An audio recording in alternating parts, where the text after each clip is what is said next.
You guys, welcome to my Fiero Ferrari 1985 4x4 build. Gambler inspired. Picked up this Fiero from the same gentleman that gave me the van in the Corvette that you guys see there on the screen. Got 3 vehicles from him, with the last being the 1985 Fiero Ferrari. Pulled it out of the ground, much like the Vet. You can see there on the tire how far down it was.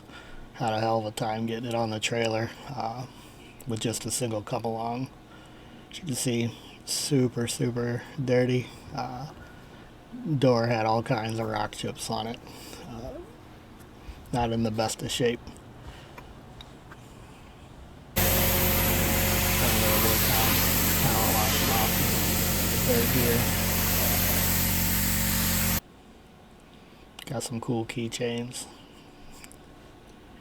The thing was littered with Ferrari everything, center console, steering wheel, even the license plate had Fiero logo or Ferrari logos on it. Lots of mold, lots of leaves.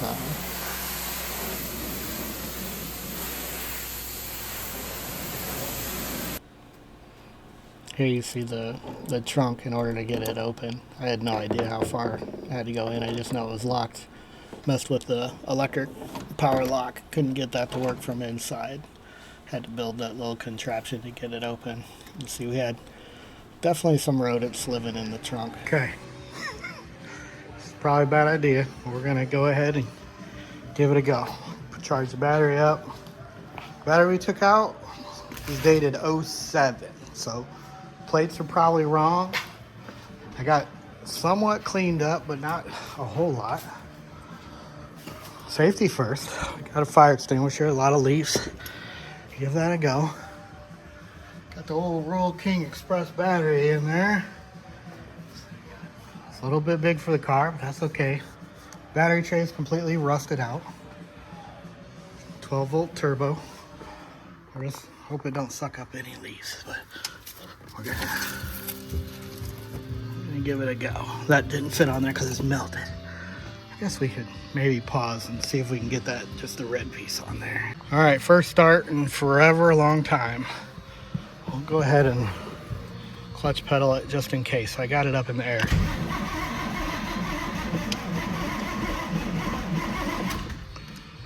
Okay, doesn't sound so good.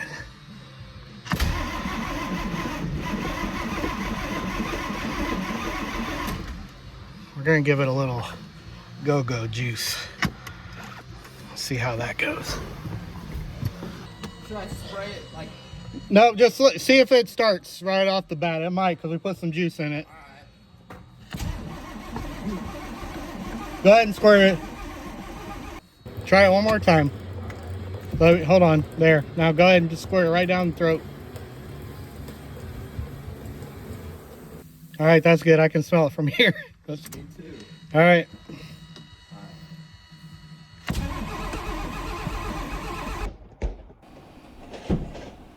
So we never did get the Fiero started. So we started looking at what to do next. The idea was, if I could get it started, maybe we do something with the Fiero. This is sort of like step 2, right? Hemi power. Yeah. Bought a Chrysler Aspen Alright. 4x4 after looking for some V8 4x4 options. Picked this thing up from Indianapolis.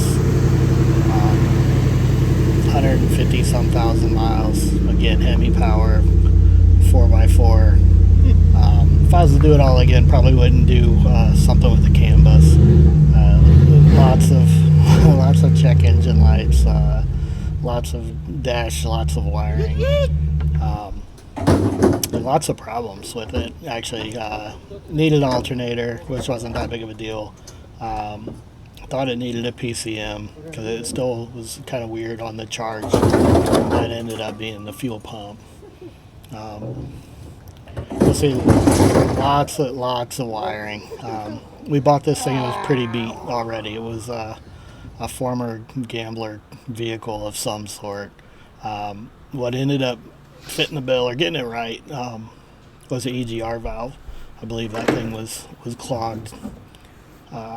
We did a lot of little sensors because it had so many check engine lights. The scanner that I had would just tell me to take it to the dealership and kind of done. So here you start to see, never cut the frame before. There was a drive shaft off to the bottom right. We had to cut the drive shaft down. We ended up cutting 20 inches out of the frame. And I knew that still leave the front on a little bit of the long side. But I wanted that for a better approach angle because the Ferrari had such a long nose on it.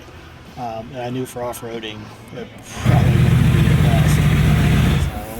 So here you just see the body getting cut down. Found some cheap Gladiator wheels. Not really that much bigger, definitely wider. But got those for a fairly good price. Here you see some of the chaos of the cutting and welding and the wiring. So, being that I've never done that, I watched quite a few videos on YouTube. One of the things that just really sucked was that the frame like neck down the closer it got. So you can see when you cut 20 inches out, it was quite the stair step there for trying to figure out what to do. Ended up doing a 1x1 box tube and welded those up in almost like a stair step type fashion to fill in the one gap. And then on the outside gap, I just tried to bang some metal in and weld it. And then after I did all that, I boxed it in. So compared to the rest of the frame, I think we're in really good shape. And knowing that there's a good possibility this vehicle could see some airtime, wanted to make sure that we weren't busting a frame in half. So again, most of the wiring was left just kind of intact and all over. This is just a bunch of useless measuring, trying to get it to fit on the body. This is the first attempt of putting it down on the ground. It's still a bit off. Sitting on the frame in the back. Cut that out and get a little lower.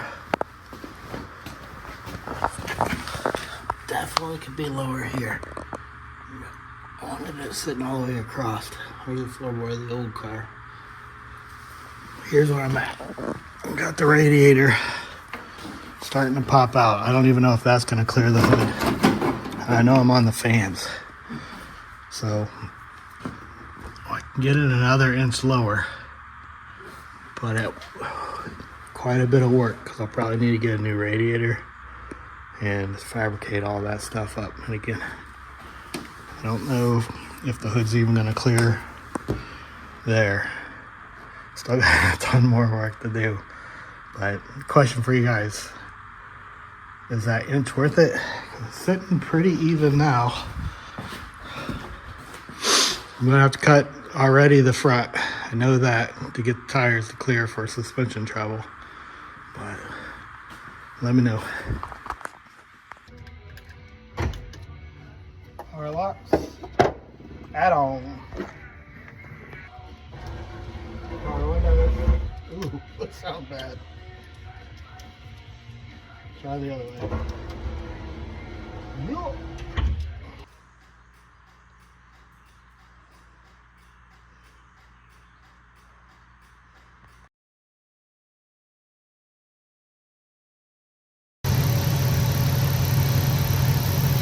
Anyways, you can see it hooking up the lights, door locks, windows, getting all that figured out. Ironically, the rear tail lights are just plug and play. I literally just had to chisel out the opening a little bit in the Fiero Ferrari and just slide the bulb in and give it a twist. So that was pretty cool. LED lights that were put in ended up having to put relays on. This is the first run that was running pretty good.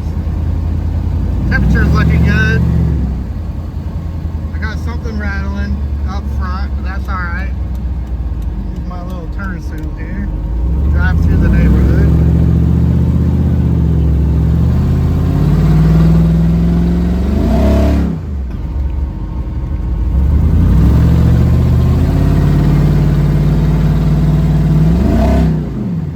Good old seafoam. It's what's making it work, but who knows? Fix the vent. I'm a believer. Take it around the block one more time.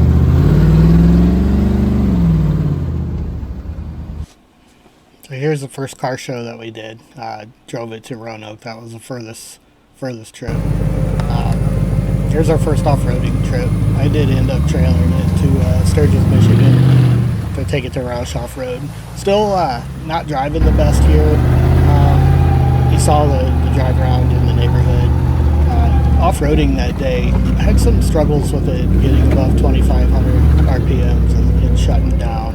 And again, that was fixed mainly, I think, to the EGR valve or just putting some miles on it. Like I said, even the Aspen, the Chrysler Aspen sat for some time. But off-roading, even though I didn't have quite the RPM that I'd like, the thing did really well for the first time out. I'm pretty happy with it. Definitely could use a welded rear diff, but other than that, it did really well. So we did one other car show I don't have a photo of, and one most unique vehicle, which was interesting. That day the vehicle did die, left me stranded on Jefferson, some local road. Ended up being the fuel pump, and I ended up changing the whole fuel tank setup to more of a gravity fed instead of a tall that I had in here in this video. Might be able to see the gas tank. It was real tall and had a straw. There you can see it. So I had to siphon out and over, and I think that really put a hurting on the fuel pump. So got a new fuel pump, new setup, and she definitely does a lot better. So you'll see a little bit later in the video. Ended up doing the first Gambler, so I ended up building this for the OG Gambler, Detroit. I guess it's not OG, but OG for around these parts, the Detroit Gambler in June. And it simply just ran out of time. The vehicle, I had a lot of problems getting the Chrysler to run right underneath it, and that wasn't part of the timeline. But ended up making it to the November Gambler that starts off in Hells, Michigan, and that was the furthest driven the vehicle. Ended up over 300 and some miles on it in 12 hours. Took off by myself. Had a little bit of problems with the transmission wanting to upshift. Had to do some stops and some starts, and it seemed like every time I did that I found a gear until I got all of them. But we did end up making it to Hells, Michigan. Ended up going to Sturgis Off-Road Park, as you see here, but it was more in the winter time. I didn't do a whole lot of video because it was a pretty hectic day being out there by myself. But here you can see made it to the start, which was about a half hour late. Put on quite a few miles that day. And then yeah, I found this big puddle. And, I don't know how deep that is. Definitely But I pushed can some tell mud. you, Had the windows down. I'm wearing it. And, Oh my gosh. That was not cool. That smells so wet, bad. cold, not knowing if I'm going to make it home. Shit. And It's literally a puddle everywhere. in that seat. Like, But we made it out and didn't get stuck. There you can see the sunroof with mud on top. that's a big hole. From there, I did lose the gauge cluster. We did make it home though, and that's what's important. And we also overheated, as you see there. Forgot to turn the fan on. It's a manual fan. So that's about it. I'll post up a few more videos once we get some time. But yeah, 4x4 Fiero Ferrari.